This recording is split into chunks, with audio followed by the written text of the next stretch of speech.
Well, good morning and welcome to Ed's Orchids. It's nice and quiet in here because it's just before 8 o'clock in the morning. So I thought I'd come in here, just do a bit of filming. There's no watering to do. The next watering's got to be a flush. That's on the cattleyas, well, on them all really. So I'll just go around and I'll just show you a few plants and see if they're growing, and we'll just have a quick look at them. And I'd just like to add that somewhere in this video I'll try and insert a video of a film that I think was one of the best Phragmipediums I've ever grown. I'm sorry it might look a little bit grainy, but you'll get the idea of what the plant looked like. Now here's a Phragmipedium that's looking a bit sorry for itself. It's a oh dear, what is it? It's a Giganteum cross caudatum, and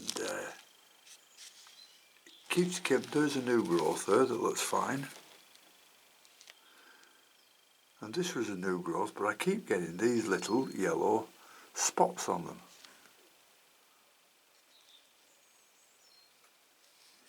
Can you see the little yellow spots there? Look at them. And when you turn it over, there's like a little, I don't know what you can call it, a grub or what, but you can't see anything.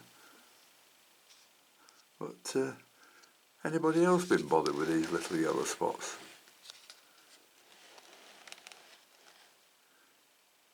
If anybody knows what it is, I'd be much appreciated if you let me know, because I've looked at all the books and I've never seen anything like it. So we'll see how that goes. There's no new growths on it, you know, small growths, but we'll see how it goes. I'll keep it away from the other plants. This is a Phragmipedium Richterii, which is coming up with some nice growths. One here, another one coming up there.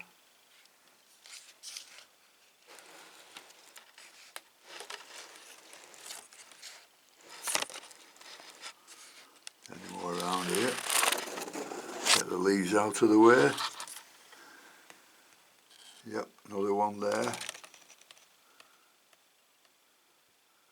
Another one there. And new roots developing. So this is doing very nicely. Should get some nice flowers off this year. Phragmipedium Richterii. And this is the little Dowiana that I got from the orchid garden. And this was also planted in a little bit of cocoa husk. So it's now been replanted. I've had it long enough, so it's got used to the conditions. And the new growth, although it hasn't put much growth on, looks quite sturdy. So we'll keep an eye on this, give it as much sun as it can get. That's what they love, these, because in the wild they grow to the highest point of the trees in, is it Puerto Rico or Costa Rica? One of those places anyhow. And they grow in places right at the top of the tree so they can get more sun. This one is a golf green hairy pig, and this has got some nice root growth coming on it now. You see it down there. Nothing I like better than some nice root growth. Some coming out there. Don't know whether there's any nubbins of this, so we'll have a good look.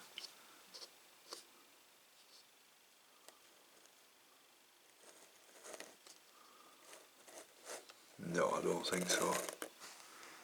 But there's quite a lot of growth on it, so this should be fine for flowering in the next season.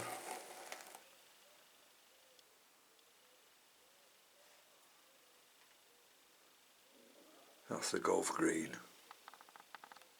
Yeah, and I'm very pleased with this one. This is the what I've showed you before, the King of Taiwan. Everything's now turning a little purplish, the pseudobulbs, and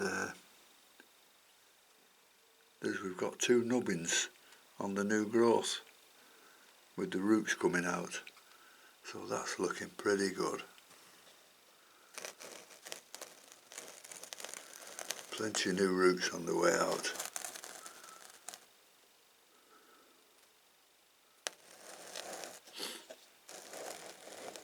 Here's me looking with my eyes and not the camera again. That's the problem. Yeah. I've high hopes for this one, doing really nice.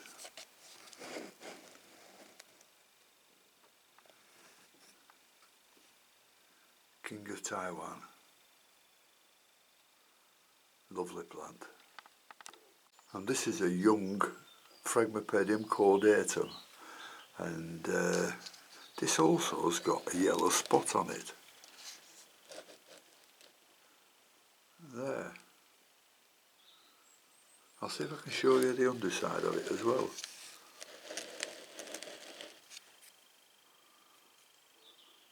If I can get hold of it, there we are. And that's all there is. No bite marks, no nothing. Just a yellow spot.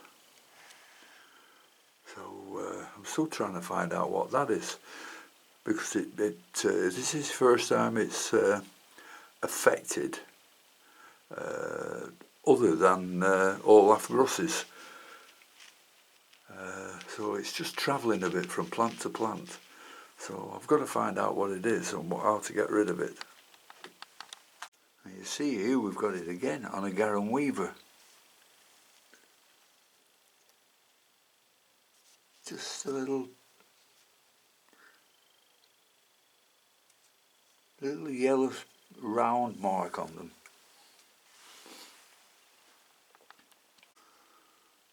And this was a Phragmipedium Paphiopedilum Bell Royal that I thought I'd lost. It's flowered from there before, and the leaves are going over now, yellow, big leaves on them. But fortunately, it's putting up a new growth here. So in another 10 years that might flower. But it's growing anyhow. So I'm pleased about that one.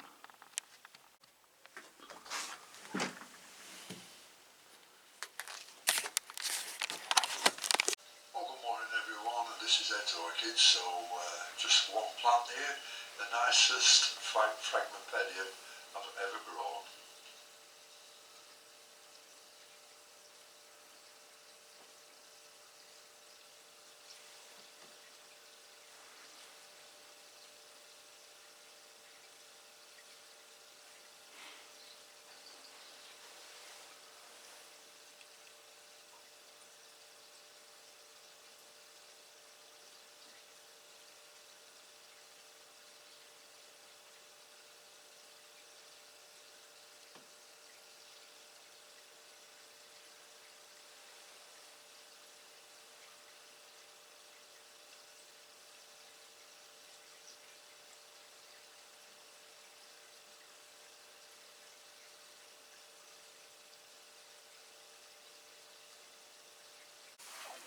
Here's a Phragmipedium grande that's doing very nicely on the drip system.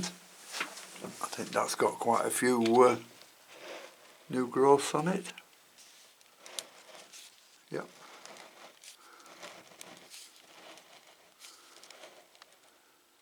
Nice one there, and another one coming up there, and the start of another one down there. So these are doing okay. And this is a nice big plant, and they get much bigger than this. This is the cross between Cavacii and Sargentianum, called Phragmipedium lasverinus, and absolutely beautiful these. There's not much of the Cavacii in the flower, but for the size, yes. but more Sargentianum, like a large Sargentianum when they bloom. And this is doing alright. This is putting up quite a few new growths around the bottom there, as you can see. And this is another off the drip system. Have a quick turn around, see what we can see.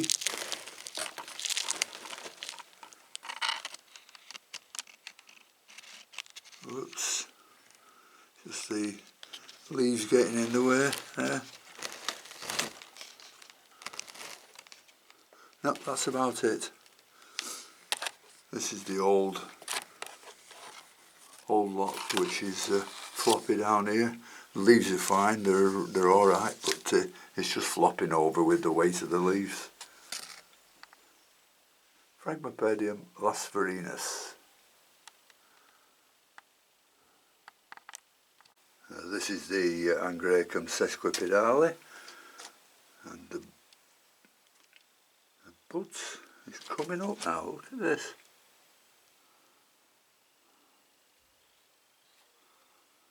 It looks like it's going to come into flower before long, which is the wrong time of the year for these. So I think I'll just have to bring this out here until because it might get stuck under that leaf. But it's progressing very, very well, and it looks like there might be probably some buds coming out there, and there's some coming out there. So could be interesting that when it does flower. It's the first time flowering for this plant, and I must have had it, I got 10 years from a small one. Well, that's about it, so thank you very much for watching, and until next time, I'll see you later. Bye.